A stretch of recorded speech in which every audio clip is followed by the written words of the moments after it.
This presentation introduces the concepts and equipment used in underbalanced drilling operations. The key differences between underbalanced drilling and conventional overbalanced drilling are at both the conceptual and the technical level. At the conceptual level, the subsurface drilling conditions need to be investigated further. The rotating drill bit cuts away rock to deepen the well. The drilled cuttings are lifted to the surface by the circulating drilling fluid. In conventional overbalanced drilling operations, the hydrostatic pressure exerted by the drilling fluid in the well is designed to exceed the pressure of the hydrocarbon fluids in the reservoir. Since the pressure in the hole is higher than the pressure in the rock, fluid and fines are lost to the formation. These losses cause damage to the near wellbore area, resulting in reduced production. Experience shows that even a short exposure to overbalanced conditions can severely impair the productivity of a well. In underbalanced drilling operations, the hydrostatic head of the drilling fluid is designed to be less than the reservoir pressure. This means that there's a continuous flow of hydrocarbons into the well during the drilling process. Under these conditions, no near wellbore damage occurs and the well's ultimate production is not impaired. The prevention of wellbore damage has several advantages. Near wellbore damage prevention is just one of the benefits of underbalanced drilling.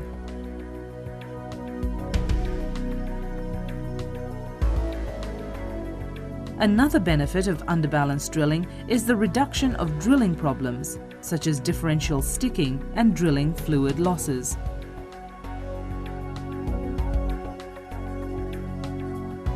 Producing the well while drilling increases reservoir knowledge. With this knowledge, wells can be steered into more productive zones.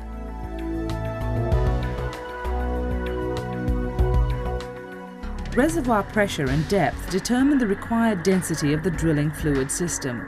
Unlike conventional drilling, which is limited to simple fluid systems, underbalanced drilling uses a variety of fluids to control bottom hole pressure. At the high end of the density scale, light fluids such as water, synthetic base oil, natural crude or diesel form the drilling fluid. To achieve lower bottom hole pressures, a two-phase flow system can be employed. This system consists of a light fluid aerated with a gas, such as nitrogen or natural gas. Foam systems generally consist of water and a surfactant.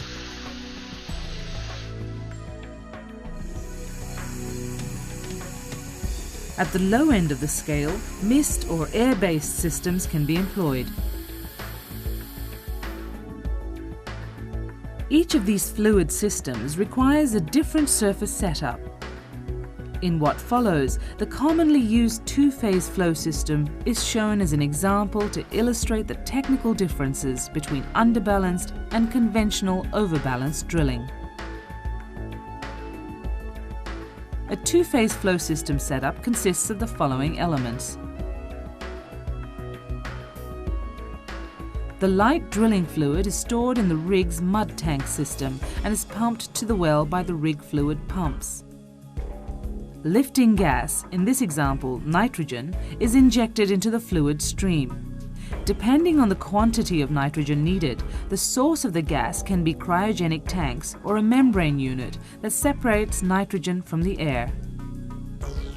The two-phase fluid stream is injected into the drill string using the conventional rig systems.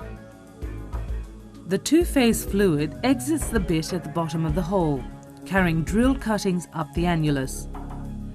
Since the hole is drilled underbalanced, reservoir fluids such as oil or gas are produced from the reservoir and mingle with the two-phase fluid moving up the annulus.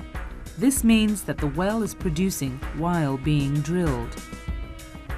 The return fluid from the well is diverted by a rotating control head to the surface separation equipment. The control head seals around the drill pipe while allowing the pipe to move in and out of the well and rotate. In some cases, a snubbing unit needs to be installed to allow movement of the drill pipe in and out of the well under pressure. Moving slips on the snubbing unit grip the pipe and push or pull it against the upward force in a controlled manner. Flow from the well is controlled via a choke manifold and then processed in a 4-phase separation system.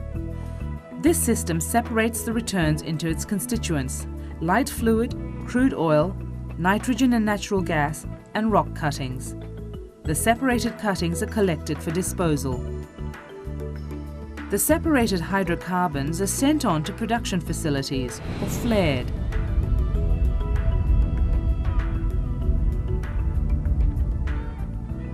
The light fluid is pumped back to the rig's mud system for treatment and reuse. This completes the tour of the main surface systems that are used in 2-phase underbalanced drilling operations. In summary, underbalanced drilling allows the well to produce during the drilling phase. Underbalanced operations require additional surface equipment and a careful upfront design. When applied in appropriate wells, underbalanced drilling prevents formation damage, reduces drilling problems, and increases reservoir knowledge. This animation was made by the Shell Global Implementation Team for underbalanced drilling.